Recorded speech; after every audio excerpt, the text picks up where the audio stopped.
তিন জায়গায় প্রয়োজনে মিথ্যা বলা যায়। কয় জায়গায় মিথ্যা বলতে? তাওরিয়া মানে কথা একটু ঘুরিয়ে বলবেন। এক নাম্বার, আপনার ওয়াইফকে খুশি করার জন্য, সে একটু এরকম না বলে একটু কৌশল করে বললে খুশি হবে, ওটা বলা যায়। দুই নাম্বার, জীবন মরণের ব্যাপার, জান বাঁচানোর জন্য একটু কৌশল করে ঘুরিয়ে বললেন, এটা জায়েজ। তিন নাম্বার, দুইজন ঝগড়া লাগছে তাদেরকে মিলিয়ে দেওয়ার জন্য কৌশল করে একটু মিথ্যা বলা, ঘুরিয়ে বলা জায়েজ। দুইজনের মধ্যে দেখলেন যে সম্পর্ক খারাপ, তো একজনরে বললেন, ভাই সে তো ওই দিন আপনার ব্যাপারে অনেক প্রশংসা। কি আমার ব্যাপারে প্রশংসা?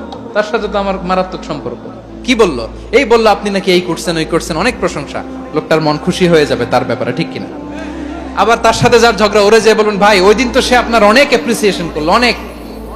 সে তো অবাক, কিরে বলে কি আমার?